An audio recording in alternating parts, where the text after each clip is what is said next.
Both in principle and in practice, politics is always about the difference you can make. Political philosophy is about the difference you can make, and even more academic, theoretical, speculative forms of philosophy ultimately are about the difference you can make. We would not debate, we would not discuss the question of the existence of God if it did not make any difference in our lives. As ridiculous as it may seem, we're members of a species who make decisions like should they have sex before marriage? Yes, no, maybe. Their answer to this question and what they will actually do will change in response to the highly abstract and theoretical question of whether or not this thing called God really exists, whether or not God is watching them and judging them for the decisions they make in their sex life, whether that be before marriage or after. Okay. For this reason, by this same token, the most fundamental assumptions underpinning our philosophies and ultimately justifying, vitiating, or invalidating our programs of action politically are very rarely debated, discussed, or even understood. Why is global warming a bad thing? Narrow down the focus briefly. Why would it be so bad if polar bears were to go extinct? Right? So we're not talking about a scenario in which the whole world is utterly laid to waste, but in which human beings are so irresponsible as to allow the extinction of polar bears, the total devastation of ecology, the food chain at the North Pole, et cetera, which is not hard to imagine at this point. It's not hard to imagine. What is bad with it? Do we ever sit around and philosophize about whether or not life is worth living for a polar bear? Hashtag polar bear lives matter. Okay. Parts per million carbon dioxide in the atmosphere. Why is this a problem? What are we willing to do, right, in pursuit of a solution? Very rarely, perhaps never, do people discuss or debate whether or not human life is worth living, whether or not human civilization is worth preserving. The fundamental assumptions built into antinatalism, they vitiate, they invalidate, they overturn the entire ecological discourse. And just to get along with people, just to be friendly, we pretend that they don't. We pretend that antinatalism is just another kinky lifestyle choice. That it's like BDSM. That is really how we act around it. Oh, cool. Oh, well, I personally am not turned on by whips and chains, but okay, that's good for you. Oh, and naturally, you never want to have kids. The majority of people you meet in BDSM, that kind of thing. We treat antinatalists as if they're a bunch of swingers. And as if there's no conflict, there's no incompatibility between veganism and being a swinger, between ecology and being a swinger. True enough, right? And then antinatalism, it's just another kind of eccentric, sexual deviant, self-indulgent movement, right? And it's not. The objective, the ideal outcome that the BDSM movement exists for is not for everyone on earth to be in chains. It is not for everyone on earth to be whipped and enslaved. Okay, it's not. The objective, the ideal that antinatalism is in pursuit of is to reduce the surface of planet Earth to being as lifeless as the surface of the planet Mars, as the surface of the moon is today. Now, in practice, how does this vitiate and invalidate the debates going on within veganism? I had a conversation with another YouTuber. I am leaving him unnamed, partly because I don't want to misrepresent his argument, and I also don't know to what extent he was joking around when we had this conversation. He may have been 10% joking around. It might have been 20% joking around. As you're going to hear, I do not think it's possible he was 100% joking around or even 50%. But you'll hear what this conversation was in just a moment. I think what this conversation reflects is a very large percentage of people in the vegan movement today. It is not the case that they are vegan and then by natural extension of veganism, as a necessary corollary, as a necessary implication, that they decide to be child-free, to not have children. Okay. The problem is instead that these are people who are in principle committed to antinatalism, in principle committed to ethalism, the opposition to all biological life, and then in fact veganism is an extension of that. Veganism is a necessary implication or knock-on consequence of that. If you were vegan first and foremost, and only secondarily or tertiarily a sort of child-free person, a person opposed to having children oneself, how could you possibly justify pet ownership? How can you possibly justify taking a wolf and castrating it, domesticating it, training it so that it sits on the floor and watches you play video games? Now, I think there is a kind of interesting debate to be had. In what way is life worth living for the whale, for the shark, ceaselessly searching the ocean for prey? In what way is the life of a polar bear something precious, something valuable, something meaningful, something important? Okay, but the life of a domesticated dog, of the domesticated cat, and when these animals are male, we castrate them, we deprive them of all of their natural instincts. Okay, because if a male dog wants to fight with another male dog for dominance, stop, bad boy, bad dog. Right? Dogs have to be constrained and calmed and punished and quite literally kept in chains so that they do not exercise their instincts, their competitive instincts, their instincts to form a pack, their instincts to hunt, the instincts of large dogs to kill and eat smaller dogs, by the way. If you didn't know, it's quite literally a dog-eat-dog world. And of course, their instincts to mate, to reproduce. And the effects of what's done to cats, for example, a female cat, is removing their entire hormonal system. All right, it's just much more drastic, much more dramatic than providing these animals with condoms or birth control pills. In case you imagine this is mere contraception, no, this is totally changing the character of the animal, the emotional character, the instinctual character, the behavioral character of the animal. And what most vets will say is, oh, but if we didn't do this to cats, if we didn't remove the entire hormonal system, then we couldn't possibly keep them as pets.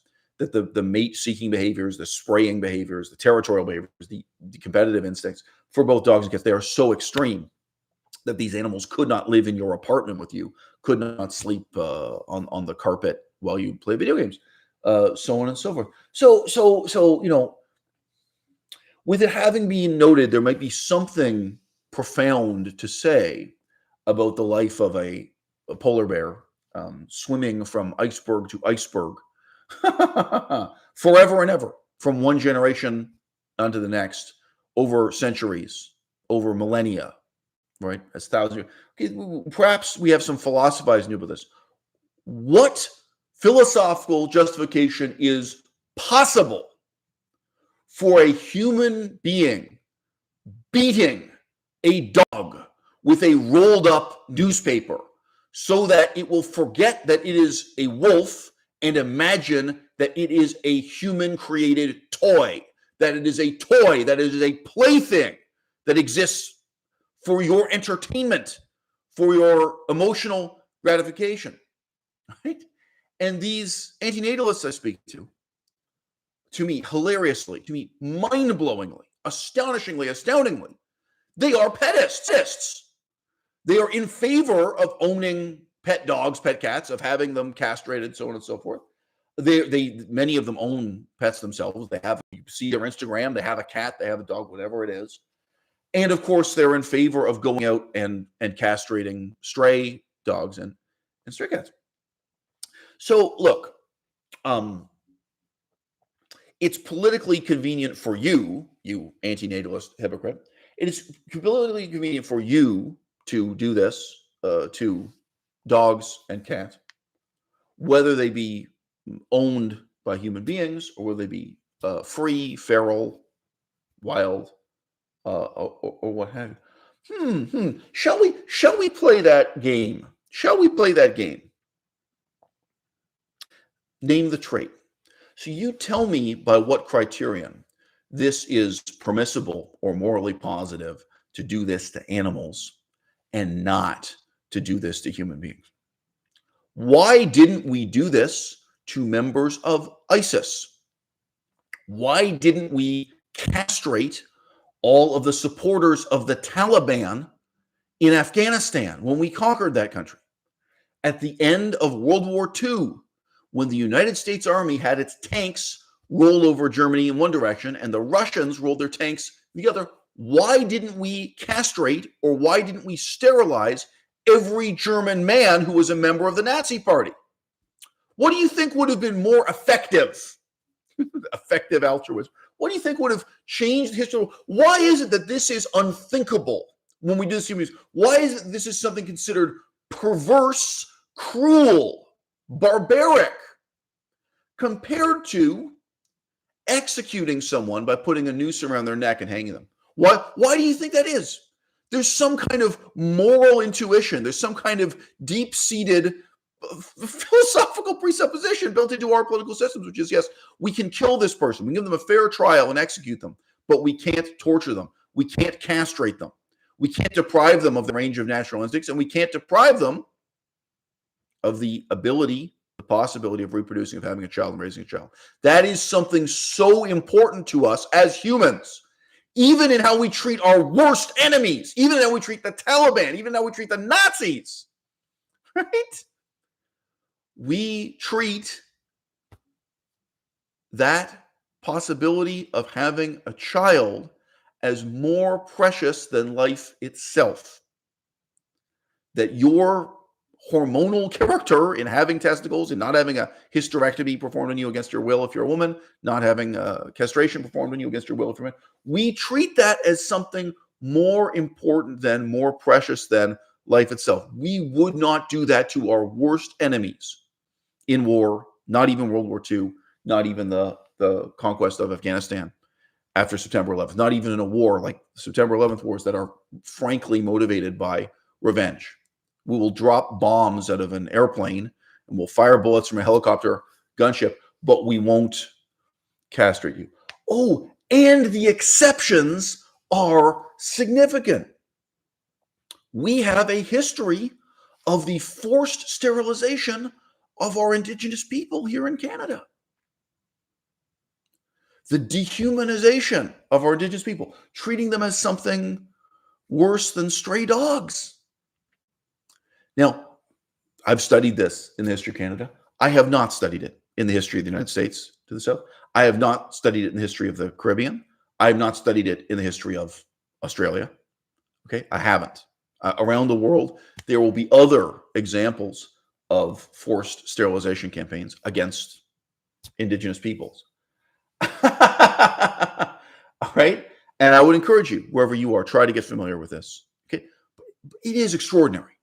It is an exception to the rule. Of all the different ways we've had of enslaving and exterminating Indigenous people and so on and so forth, it is extraordinary to look at forced sterilization, but it has occurred. There are exceptions. And again, I think this reflects, to say it's a taboo is an understatement. This is much, much more rare than torture, execution, massacre, forced relocation, concentration. This is really extraordinary. But yes, sometimes in human history, we have taken the step of man treating a man in the same way that we treat farm animals and going ahead and castrating them in the same way that we treat dogs. And when I presented this hypothetical to this other vegan YouTuber, what he had to say back to me is that he is an anti-natalist and he therefore regards this kind of sterilization positively when it's applied to humans and likewise positively when it's applied to animals. So he justifies petism. He justifies, because of pet ownership and so on and so forth, he justifies treating wild animals this way as positive because they are all steps toward that future ideal of planet Earth being as barren and lifeless as the surface of the moon, the surface of Mars, right?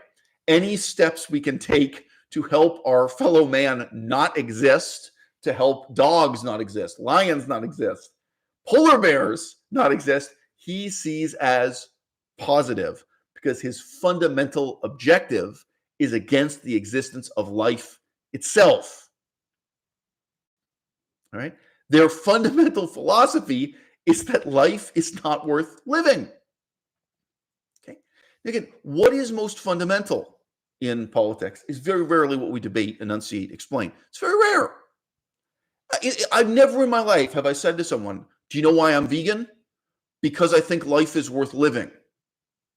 I am vegan because I want human beings to exist. I am vegan because I want civilization to exist. I want human civilization to flourish and have a future for the next 500 years, 5,000 years. It never comes up.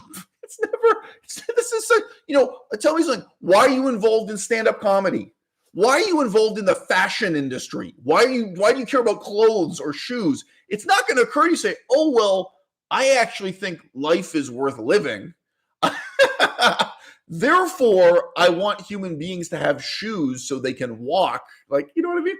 You're not going to deal with it on this most fundamental level. What is most fundamental is rarely what is most important, because in politics, our focus always is on the difference we can make.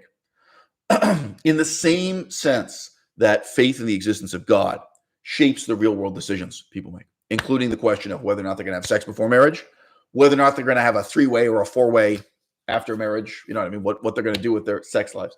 These things are influenced very directly, very powerfully by whether or not they accept the unproven hypothesis that there is a God watching them.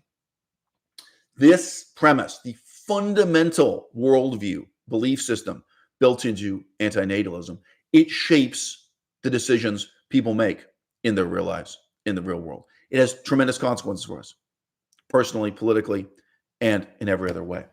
I do not think anti-natalism is growing as a movement. I do not think it is becoming more powerful as a movement. I believe veganism is shrinking as a movement. That veganism is becoming weaker as a movement, that is collapsing. A relatively long time ago, I made a video I would still really encourage you guys to watch. If you just search my channel for the word ugly, I have a video that's titled something like "I am too ugly to be a leader in the vegan movement." To lead the vegan movement? Okay, let's get the correct title. Let's get it here. I think it's "I am too ugly." Melissa is saying it's I'm not attractive enough. That video, the title is a joke. I mean, the title is perhaps a joke is an exaggeration. I am still too ugly to lead the vegan movement is the title of this. So yeah, joke might not be quite the right word. But this is a very serious video with a lot of very important information in it, and it is only 8 minutes long.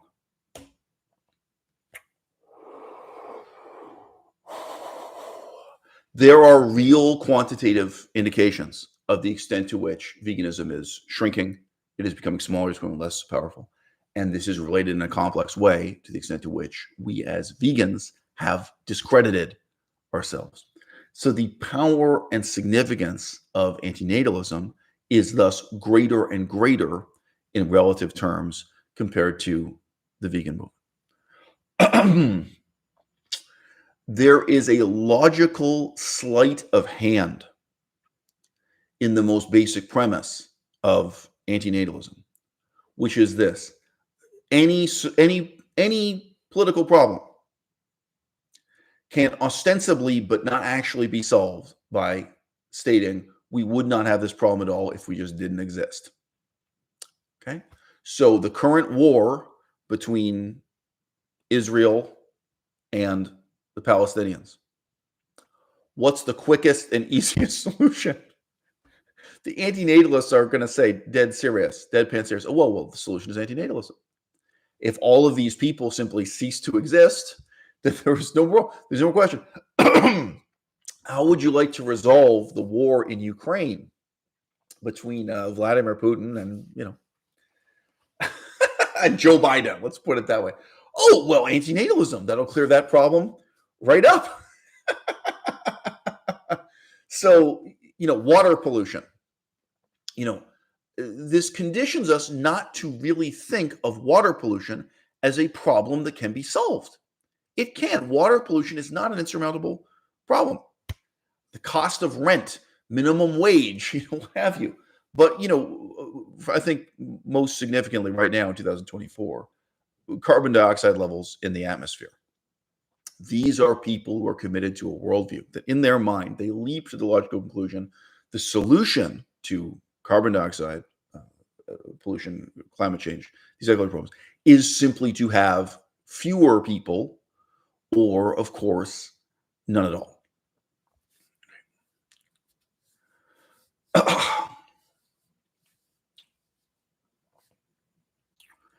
The time has come to say explicitly that life is worth living.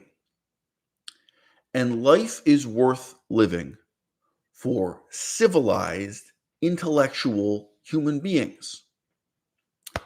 And life is worth living for wild animals, giving free rein to their full range of instincts. Life is worth living for a polar bear on an iceberg. And I will be the first one to concede that life is not worth living for a domesticated animal, for a wolf that has been mutilated, castrated, domesticated, beaten, and broken so that it can be a plaything, so that it can be an ornament to the life of a bipedal ape, a human being. Okay? Not all life on planet Earth is worth living. There are some lives so terrible that it would be preferable to embrace an early death. And I think the easiest available symbol for this is the life of your own family pet, the life of a cat, the life of a dog, the life of an animal that is forever denied the only happiness it can ever experience. This bookshelf behind me, it's all kinds of happiness I can get the books on this shelf that a dog can never experience. The only joy a dog can experience is to be a member of a pack of wolves, to explore the wilderness, to seek out its prey, to kill or be killed, and not necessarily to reproduce, not necessarily to have children itself, but to compete with other members of the pack for the opportunity to have children. That is the only life that is fit for a wolf. And we are the one species on this planet that can truly transcend that can truly transcend the life of the body, the life of the instincts. We can transcend the ecological niche we were evolved to inhabit. And I am deprived of nothing by being cut off from the forest, from the jungle, from running around with a spear trying to kill wild animals, right? Whereas the anti-natalist perspective is that only on the surface of the moon, only on the surface of Mars, is there a perfect absence of suffering. I'm at the opposite extreme, where you can say I am a cognitivist pro-natalist. Okay? I feel that the planet Mars has no reason to exist, and that if it were to collapse or explode, it would leave the universe no poorer. We would be losing nothing and lacking nothing if this one red dot should disappear from the sky, precisely because there is no intelligent life on Mars. What the anti-natalists see as the highest ideal of a planet totally lacking torture, totally lacking suffering and misery, I see the other way around as a planet totally lacking intelligence. And I can say likewise, if the planet Earth had no intellectuals on it, let's set the bar really high here. If the planet Earth had no intelligent life, or even if it were only inhabited by mindless people. What if the only life on Earth were as mindless as the great white shark, were as mindless as bacteria? Bacteria do have some intelligence. It's been proven. It's been studied exactly how much intelligence, these tiny microorganisms have. What if the whole world were just a cycle of suffering, of a shark blindly following its own passions and trying to kill as many prey animals as possible before it is one day killed itself, whether a shark be killed and eaten by a larger shark or it be killed and devoured from the inside out by the tiniest of bacteria. That is a meaningless cycle of suffering. Okay, but that is not our situation as the only creatures with advanced intelligence on this planet. This planet exists for us. We give it meaning. It is for us to find in our own lives what is meaningful. It is for us to create a meaningful life. And yes, it is for us to take on the responsibility of presiding over the animals that exist in the wild, including the polar bears at the North Pole. Ultimately, the reason why we have to preserve the polar bears of the North Pole, the ecosystems that are on this planet, is that it would be despicable, it would be immoral for us to destroy them for the sake of a cheeseburger diet. The only happiness that can exist for the dog, for the wolf, is the pursuit of its prey in the forest. But the only happiness that can exist for you and I is the pursuit of a more meaningful life. The taking on of greater and greater responsibilities, I might say, philosophically, politically, and otherwise. Our forest, our jungle now, with the intelligence that we've ended up with as a species, right? The purpose of that is not to search out ceaselessly our prey in the jungle or in the ocean, casting a net off the side of a fishing boat. Okay, there is a better life for us, right? Seeking out meaning as a student, as someone who learns, as an author, as an artist, as someone who creates meaning, right? And seeking out a kind of responsibility that a wolf and a polar bear can never know.